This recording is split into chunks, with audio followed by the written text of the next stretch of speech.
CP Health Clinic কি ক'ব ৰাইজক CP Health Clinic এখন পলিক্লিনিক যিটো মই আজি বহু দিনৰ পৰা মোৰ দেউতাৰ ট্ৰিটমেণ্টৰ লগত বাহিৰত গৈ আছিলোঁ দিল্লী বম্বেত মই ট্ৰিটমেণ্ট কৰাবলৈ যেতিয়া লৈ গৈছিলোঁ তেতিয়া মই এটা বস্তু চাইছিলোঁ যে এখন হস্পিটেল বা এখন পলিক্লিনিকৰ আণ্ডাৰতে প্ৰত্যেকটো বিভাগৰ আমিতো এই প্ৰচেষ্টা চলাইছোঁ যে এটা বিভাগৰ এজন ডক্টৰ আমি পাম ইয়াত কিন্তু সেইবোৰ ডাঙৰ ডাঙৰ জেগাত মানে দেখিছোঁ যে এটা বিভাগৰে এটা মস্ত বিল্ডিং থাকে কিন্তু সেই বস্তুটোকে মই বহুত দিনৰ পৰা ভাবি আছিলোঁ যে আমি যোৰহাটৰ কাৰণে যদি একেটা জেগাত প্ৰত্যেকজন বিভাগৰ এজন সুচিকিৎসক আমি ইয়াত অন্তৰ্ভুক্ত কৰিব পাৰোঁ তেতিয়া মই ভাবোঁ যোৰহাট তথা যোৰহাটৰ দাঁতিকাষৰীয়া সমূহ ৰাইজৰ কাৰণে খুব উপকৃত হ'ব আৰু মই চেষ্টা কৰিম যাতে মোৰ ফালৰ পৰা মোৰ ছাৰ্ভিচখিনি মই যথেষ্ট আগবঢ়াব পাৰোঁ ৰাইজৰ কাৰণে।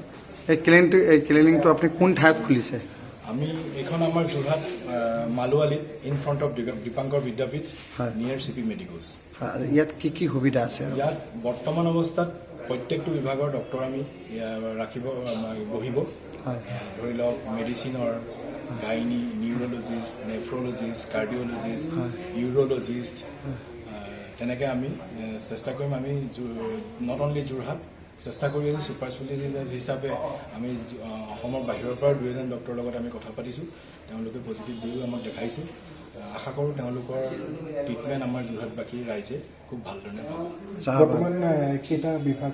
বৰ্তমান আমি মেডিচিন ডেণ্টিষ্ট ENT নিউৰলজিষ্ট আৰু ইউৰলজিষ্ট বিভাগেৰে কামটো ষ্টাৰ্ট কৰিম বুলি ভাবিছোঁ যতদূৰ সম্ভৱ 2-3 মাহৰ ভিতৰতে আমি গোটেইটো ফুলফিল কৰিবৰ কাৰণে চেষ্টা কৰিম। পেচেণ্টবোৰ আহিলে মানে ফিজ কেনেকৈ বা সুবিধা কি কিবা আছে পেচেণ্টৰ কাৰণে?